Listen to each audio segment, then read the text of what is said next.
we are talking right now about the HHS Secretary Price, but this seems to be an ongoing and broader issue. We first started with Mnuchin, and then these names keep rolling in. Is this a culture problem?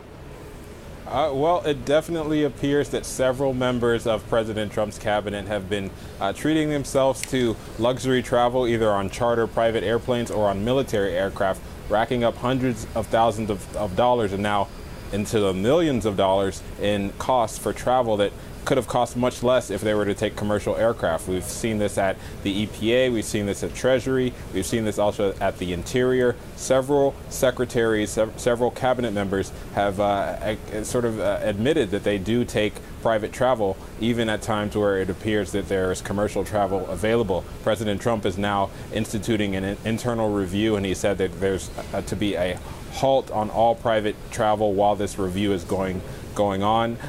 Secretary Price has said that he will no longer take private travel. The president has also said that he's not happy about it. So it's very clear that this is a growing scandal within the Trump administration, and they're trying to get their arms around it, trying to put it to rest before it becomes wider. But now you have Congress involved. Several members of Congress have put in requests for information. The Oversight Committee in the House has asked for every private and military flight to be documented and sent over to Congress. So this could be an ongoing scandal that envelops the Trump administration for several weeks to come. It was interesting to talk to former Treasury Secretary Jack Lew about what planes he took where.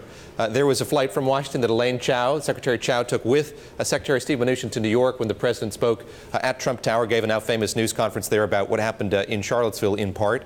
What are the rules that govern travel for cabinet secretaries? Are they well defined, or is this an issue of some confusion?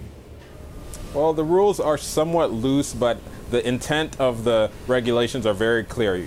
As a cabinet secretary, as an official within the government, you are supposed to take the most affordable form of travel, specifically commercial travel, when it's available. Now, when there are not commercial flights available, or if there are other contingencies, including national security issues, there are some exceptions for military travel. Now, what we've seen with the private air travel is very unique. We've seen Secretary Price taking private air travel almost as a norm, where we've seen previous administration officials from previous administrations say that that would be incredibly unique, only in cases, for instance, where they're traveling to Alaska and there's no commercial air travel available would they take private travel. So this is definitely an instance where the spirit of the regulations have been undermined, and the Trump administration is looking at ways to rein this in a little bit.